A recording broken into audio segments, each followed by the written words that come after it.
क्या आपने कभी गौर किया है कि आप दिन भर में कितनी बार खुद को एडिट करते हैं?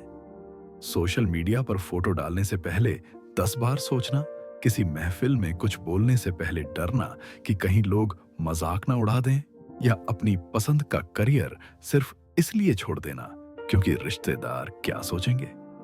हम एक ऐसी दुनिया में रह रहे हैं जहां हमारा सेल्फ वर्थ दूसरों के अप्रूवल पर टिका है।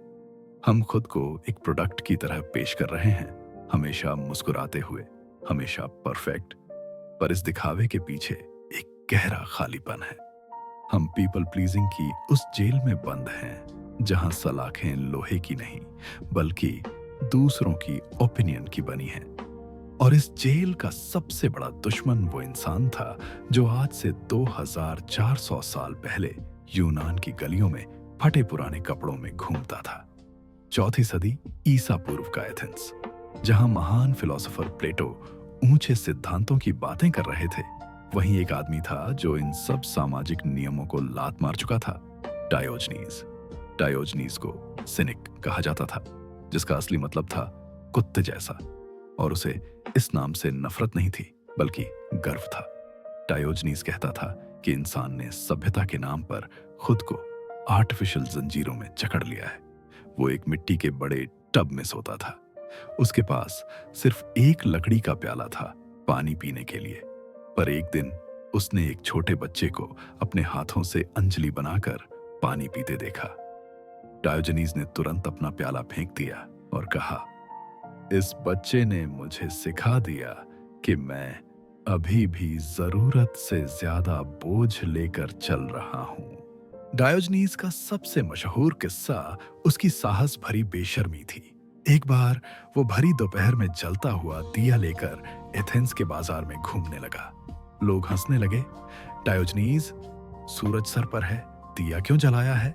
उसने जवाब दिया, मैं इस भीड़ में एक इंसान को ढूंढ रहा हूं, पर मुझे यहाँ सिर्फ कठपुतलियां दिख रही हैं जो दूसरों के इशारों पर नाच रही हैं। फिर आया वो पल जब इतिहास के दो सबसे बड़े ध्रुव पोल्स आपस में टकराए। सिकंदर महान यानी अलेक्जेंडर द ग्रेट, जिसने आधी दुनिया जीत ली थी, डायोजनीज के पास पहुंचा। सिकंदर ने अपनी पूरी शान और शौकत के साथ कहा, मैं सिकंदर हूं। डायोजनीज ने लेटे लेटे ही कहा, मैं डायोजनीज हूं, एक कुत्ता। सिकंदर ने उसे दुनिया की कोई भी चीज देने का वादा किया। डायोजनीज ने सिर्फ इतना कहा, बस थोड़ा हट जाओ, तुम मेरी धूप रोक रहे हो। सिकंदर को अपनी हार का एहसास हुआ।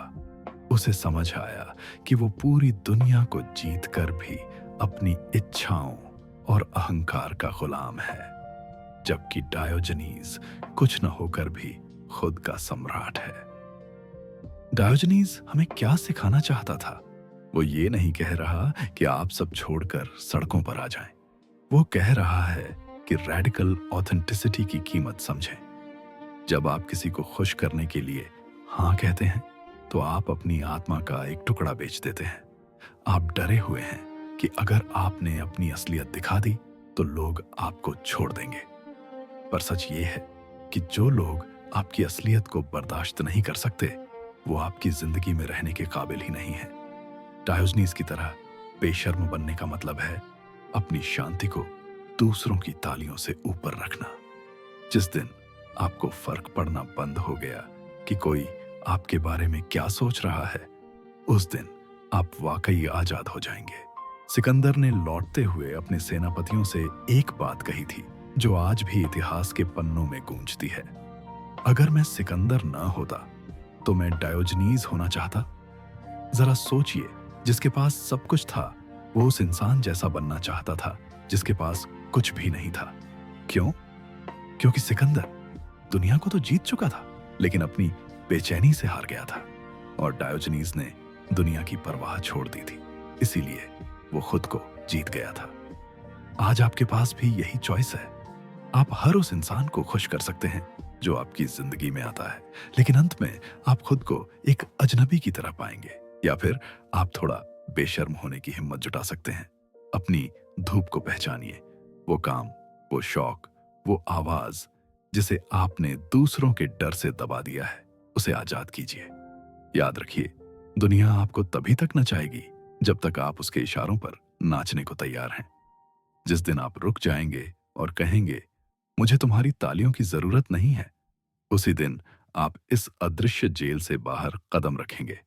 ये रास्ता आसान नहीं है, पर यही रास्ता आपको भीड़ से अलग करके इंसान बनाएगा।